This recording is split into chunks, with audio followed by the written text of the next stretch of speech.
You're listening to the EY NextWave Private Equity Podcast. I'm Winna Brown, and I'm your host. Today I chatted with Nic Humphreys. Nic is a senior partner and executive chairman of HG and head of the Saturn Funds. Nic's responsible for HG's strategy, management, and governance.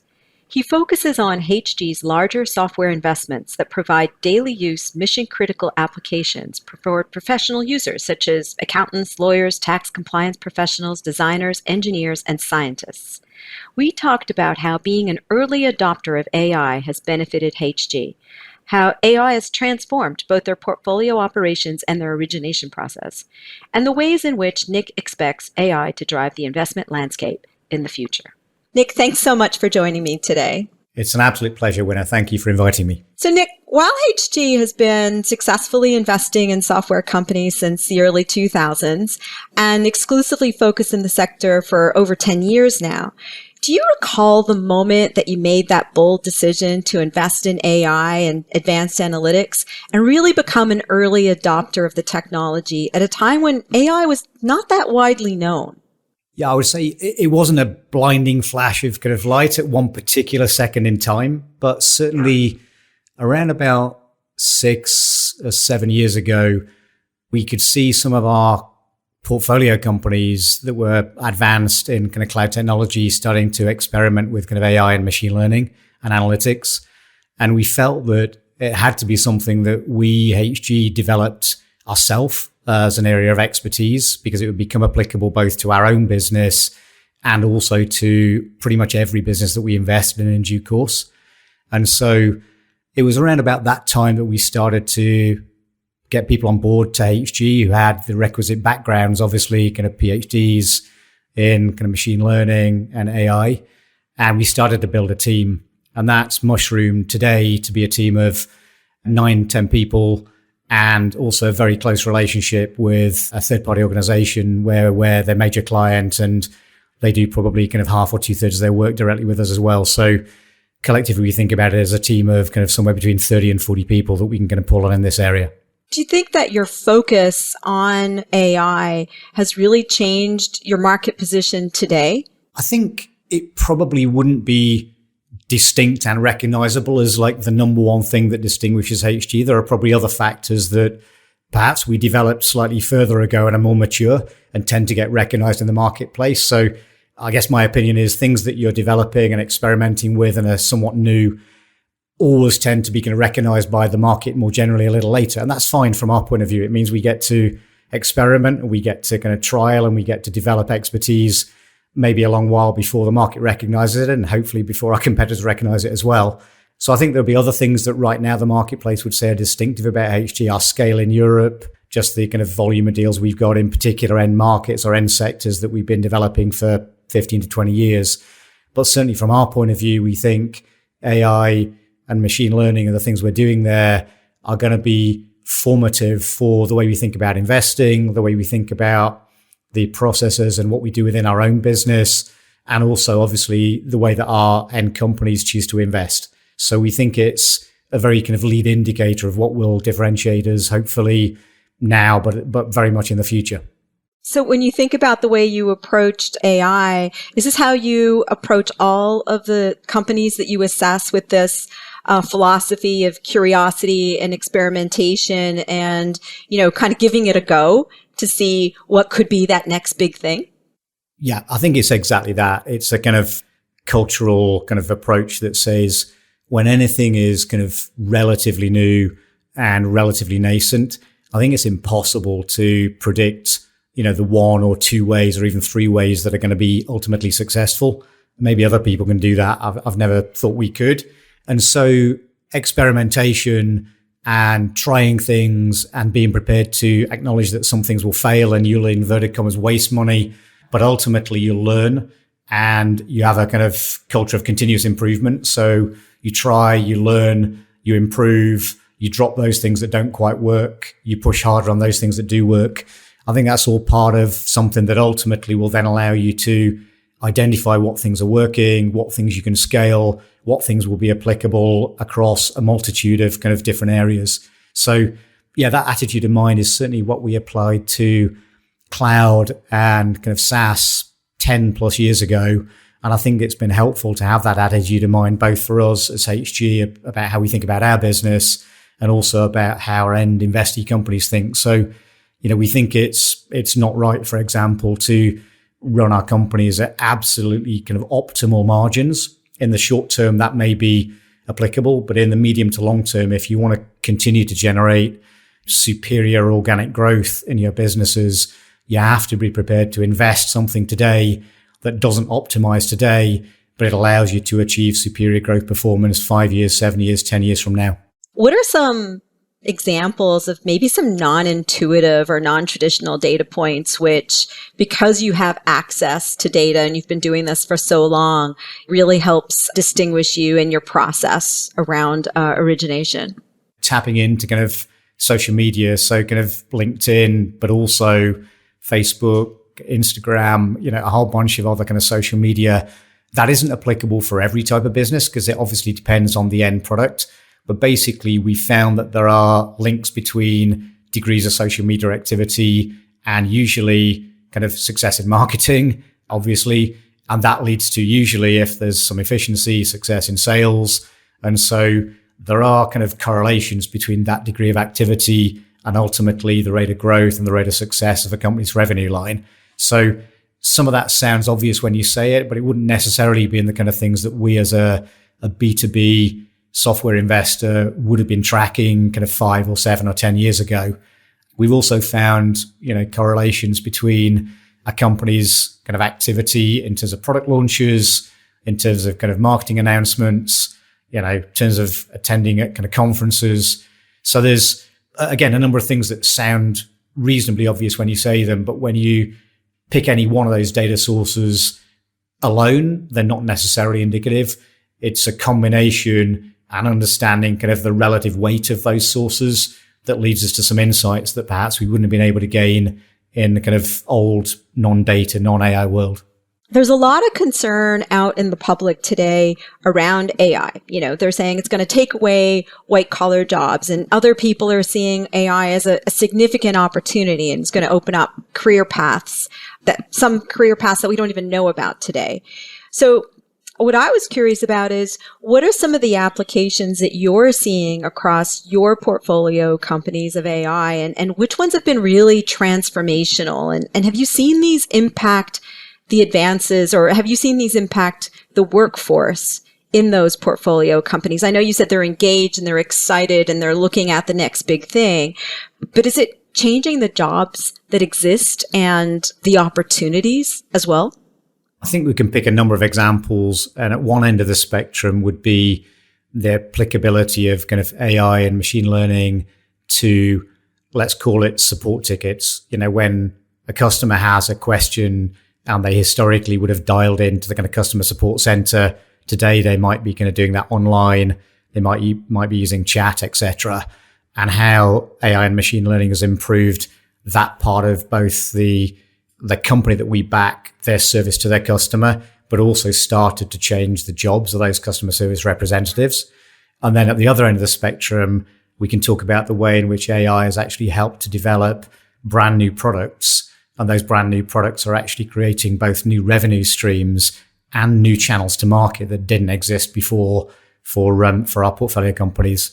So on the first of those, put very simply, we have a number of companies that have applied AI and machine learning to, as I say, these incoming customer support requests. And that can actually be in a variety of kind of inbound forms, from voice to email to chat.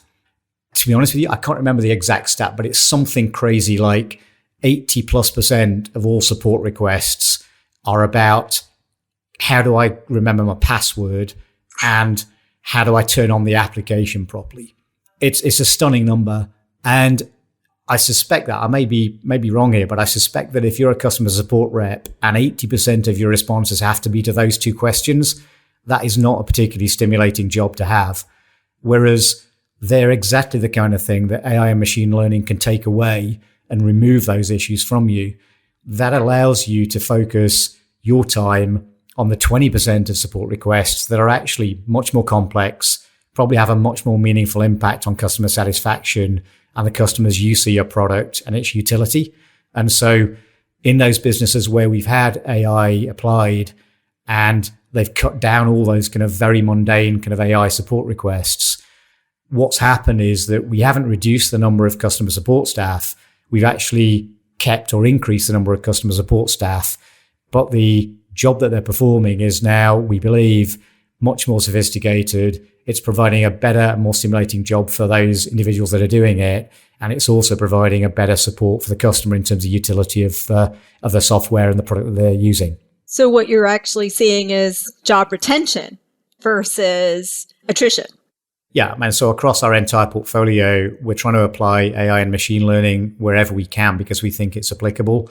We haven't decreased job count in any of our portfolio companies. We're actually increasing employment, I think last year by about 17% through the middle of COVID.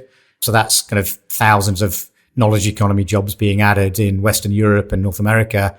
And we believe those jobs are actually stimulating. They're well-paid kind of creative jobs. And frankly, we think that AI is generally removing, the mundane, the kind of thing that those people wouldn't want to spend their time doing. I'm sure that's being very well received. We hope so. Yeah. I think at the other end of the spectrum, we've got a number of examples from our portfolio of where AI, machine learning, big data is being applied to actually help improve the revenue profile in certain cases, and then actually to develop new products, sometimes products that just could have been satisfied without those technologies. They couldn't have been done manually. So we have a portfolio company called Visma. A couple of examples from Visma. One is they provide a lot of home care, home healthcare software and support for nurses within the Nordic region to provide home help to patients. In the past, those nurses were scheduled to move between locations on a kind of relatively rudimentary basis. By applying AI and machine learning, we're able to actually increase the scheduling capacity, i.e. either provide kind of more visits per nurse or provide a longer period of duration of care per visit. Basically, we can be more optimized. And that is to the tune of 25 or 30% increases in kind of productivity for nurses in the Nordic region. So a very tangible example where AI and machine learning can do something that couldn't be done before. Literally, it would take days to provide some of these kind of optimizations, by which case, of course, the day is over. So it's too late. It can now be done in kind of seconds or minutes, which means it can be applied every day and at repeated times during the day to reschedule. And that's providing better patient outcomes or more frequent patient visits. Has to be better for the whole community. Similar application in school timetabling. So school timetabling that either couldn't be done optimally or would literally take days or weeks to do. Visma is one of the major providers of kind of school systems to the entire Nordic region. And again, it's applying machine learning and AI to school timetabling to enable kind of optimal kind of resource allocation. Those are some great examples of how AI is transforming your portfolio companies in different sectors. And I'm curious, though, how do you envisage you using and leveraging AI and yourself and other private equity firms to drive that investment landscape in the next, call it 3 to 5 years? How is it going to help you predict what are those next areas where AI can create value or unlock value? So I'd say, the start point is back to the experimentation point, which is I can't tell you exactly which areas because we're experimenting in many and it's early days. I think we've given some examples where we can see applicability, but whether they are pretty interesting niches for one or two companies or whether they're indicative of things that can be rolled out to all 40 or 50 of our investee companies, it's a little too early to tell, to be honest with you. We think some of them, such as, in a subscriber-based business that has thousands or tens of thousands of customers, an ability to kind of look at lots of different data points and be able to predict potential customer churn and to spot that in advance, and then to be able to apply algorithms and other things to be able to kind of direct either a customer service team or a account management team or a new sales team to kind of go and talk to that customer early and to prevent churn, i.e. kind of increase retention. I think that'll probably be applicable to most businesses within our portfolio, for example. So that's kind of churn propensity modeling. I think upsell, cross-sell modeling and those kind of things will also probably be applicable to most businesses in our portfolio because most of our businesses have exactly the same type of business model and revenue model. So we see those things being applicable. But then there'll be applications such as one of the Visma school timetabling example that will probably only be applicable in one or two of our portfolio companies. So I think part of this is about experimentation. Some of those things will scale. Some of those things will be quite niche. I think the things we described earlier around origination and how we're using kind of data ingestion and AI to help us identify interesting companies for us to potentially invest in, that will probably be applicable and scale and be more meaningful for us and probably kind of several private equity kind of companies over the next decade or so as we improve and learn and develop our own expertise around that. And then I think the third area where we've applied AI and data pretty extensively over the last kind of 5 or 6 years is to really understand how we can ingest company data. So everything about a company's customers, the customer database, the upsell, the cross-sell, the churn, those kind of things within a kind of company's portfolio, to be able to kind of analyze that in a very similar way between company A, company B, and company C, and to draw conclusions from that has certainly enabled us to be better at predicting what our companies will do and where we can help our companies to kind of grow revenues more rapidly. And I think the more data we have, the better we get at that. That's the whole point of big data. And I can see applicability of that in many areas. So we've developed a whole number of kind of tools and methodologies that enable us to now do what would have taken us literally days or weeks 4 or 5 years ago.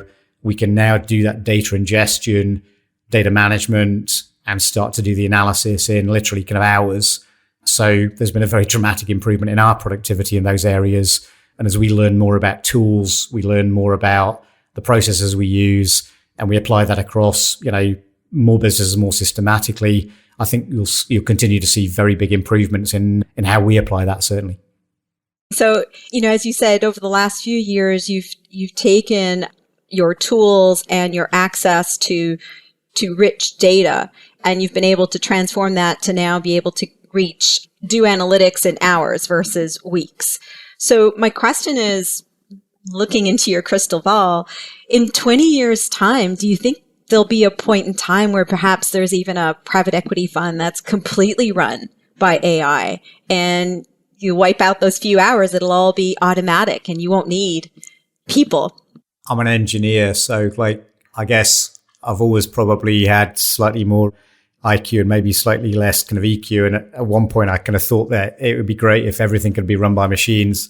I guess as I get slightly older, I don't believe that's necessarily true. I think data and analysis and really understanding kind of how businesses work is clearly vital to the investment process. It's vital to kind of thinking about how you forecast returns. And from our point of view, it's also vital to delivering consistency. But, and the big but here is ultimately businesses are really run by people, and those people are just incredibly important. We found that much as we might try and analyze the traits of successful people, guess what? The human mind and the human emotion and those kind of things are not yet capable of being analyzed down into kind of ones and zeros. And so I think business, and particularly kind of private businesses, particularly businesses in fast moving sectors like kind of software and AI and analytics, are always going to be a mix of analytics and data, and then people and organizations and motivation and emotions. And so I don't think the world of kind of HAL and those kind of things is ultimately going to apply to private equity into investment. I think there's always going to be judgment and people skills that are very important, and understanding the motivations and drivers of the management teams and trying to kind of make sure you align with those and partner with them, I think is and continues to be and probably will be well into the future a very vital kind of skill. Last question I've got for you. I mean, clearly HG's philosophy around curiosity and experimentation has really paid off. And we talked about that and you gave lots of great examples. I'm curious, have you got any tips or insights as to what's going to be the next great big transformation on the horizon? I think it is going to be AI and machine learning. I mean, big tectonic changes in kind of tech, people think they happen every 2 or 3 years, but in reality, they happen about every kind of 20 odd years, mainframe to kind of personal computing to kind of cloud. And, cloud, for those of us old enough to remember, kind of like was starting to be talked about in, the mid 90s to late 90s. I called it different things then, like ASP. But, it's really only hit the mainstream and become, a very kind of major driver in the last 6, 7, 8 years for the mainstream. And it'll continue to be the driving force for the next kind of 5 to 10 years. And in the same way that, we started to talk about and think about AI and machine learning, kind of 5, 6, 7 years ago, that's the equivalent of like 95, 96, 97 from a cloud point of view. I think, the real impact of AI and machine learning will probably be felt 5, 10, 15 years from now. And so I think that is really the next wave that obviously sits on top of cloud. One enables the other. So I think that is the next big wave. As to what happens thereafter, it's pure speculation because it's very early stage, but my suspicion is it'll be quantum computing. Could be blockchain, but I suspect it might be kind of quantum computing that is the next kind of very big leap. And that's probably in reality, in terms of kind of real commercial applications at scale, again, it's probably kind of 20 plus years away. But of course, you'll hear a lot about it and it'll be very successful in niches, and it'll be very exciting to kind of watch some early stage companies in the next kind of 5 to 10 years as well. Excellent. Well, Nic, thank you so much. Very much looking forward to seeing how AI continues to evolve and change all of our lives, and very much looking forward to hearing about some of those innovations in quantum computing. I'm going to start looking at my investment portfolio, I think. It's been a real pleasure. Thank you so much for giving me the time, and thanks to your listeners as well. Thank you.